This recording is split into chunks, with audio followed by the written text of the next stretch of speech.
Good morning বন্ধুরা, কেমন আছো তোমরা সবাই? আশা করি সবাই ভালো আছে, আমরা মোটামুটি ভালো আছি। তোমাদের সবাইকে সুকন্যা ফ্যামিলি ব্লগে অনেক অনেক স্বাগত আর ভালোবাসা। দেখো সকালবেলা একটু মেঘলা মেঘলা, একটু না সারাদিনই মেঘলা ছিল আজকে। আর সকালে দেখো ওই দিকটা একদম বৃষ্টি পড়ে পড়ে ভিজে ভিজে গেছে। আর আমি সকালবেলা সিদ্ধ বসিয়েছিলাম, আলু সিদ্ধ, শ্রুতিকে বড়টা বানিয়ে দেবো। তারপরে ওইদিকে দেখছি কতটা কি জল ভরতে হবে, জল টল ভরে চলে গেলাম ছাদে। ছাদে গিয়ে একটু ঘুরে ঘুরে দেখছিলাম, এত ঠান্ডা হাওয়া দিচ্ছিলো। আমার তো ঠান্ডাই লাগছিলো। তো ভাবছি যে বেশি টাইম কাটাবো না, জলদি বাড়ি চলে যাবো। আর ছাদের পরে অনেক জল ছিল, ওর জন্য আমি জল আর দিইনি আজকে। তোমার দাদাভাই বললো একটু শোকাতে হবে, নাহলে সামনে যে প্যারাপিট করেছে ওইটা দিয়ে জল বেরোচ্ছে। আর তারপরে এসে আমি আলুর পরোটা তৈরি করে নিলাম। এই যে আলু পরোটা এখন শ্রুতিকে এটা দিয়ে পাঠাবো। একটু পুড়ে পুড়ে গেছিলো উপর থেকে, কারণ একটু দেরি হয়ে গেছিলো, আগুন বেশি হয়ে গেছিলো, ওর জন্য একটু কমিয়ে দিয়ে তারপরে অন্য সাইডটা করছিলাম। সকালবেলা তারপর সবাইকে খাইয়ে দাইয়ে দিয়ে তারপরে এই যে দুপুরের আমি ভাবছি যে স্নান করার আগে পুঁই শাকটা কেটে রেখে যাই। পুঁই শাকটা কেটে রেখে গেলে কী হবে, এসে এই রান্নাটা বসিয়ে দিতে পারবো।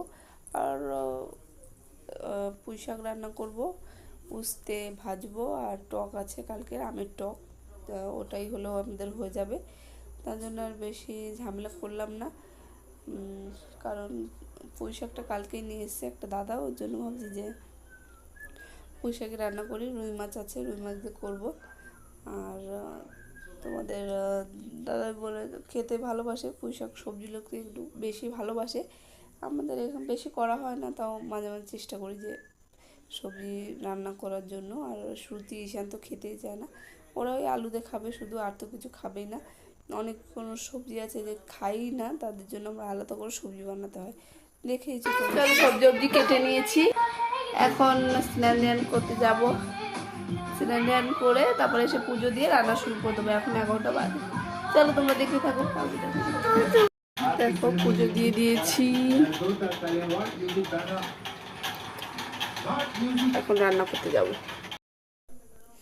দেখো এখানে পুঁই শাক আলু দিয়ে রান্না করছি। তো অল্প একটু কুমড়ো ছিল, যেটা ঈশানের জন্য রেখে দিয়েছিলাম, তা দেখছি যে ওটা খারাপ হয়ে যেতে পারে, ওর জন্য আমি ওটা দিয়ে দিয়েছি এই তরকারি, পুঁই শাকের তরকারির ভিতর।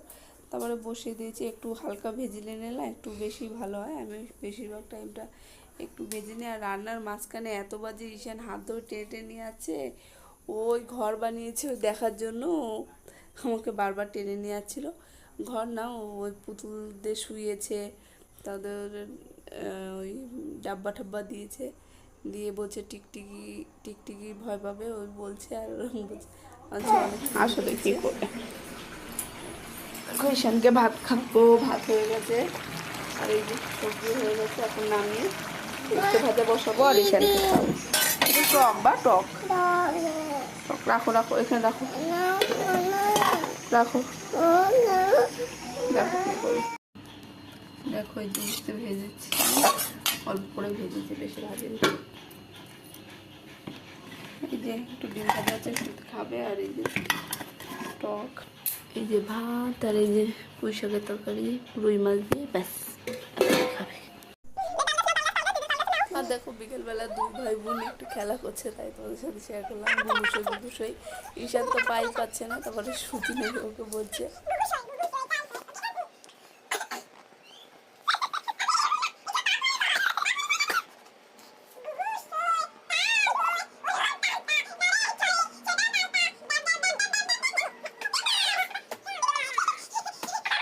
তোমার দাদাভাই মাংস নিয়ে এসছে, ওটাই এখন রান্না বান্না করে খাও। হ্যালো বন্ধু, তোমার দাদাভাই মাংস নিয়ে এসেছিলো রাত্রে, ওটাই রান্না বান্না করেছি। খাওয়া দাওয়া হয়ে গেছে, মনেরা ঘুমিয়ে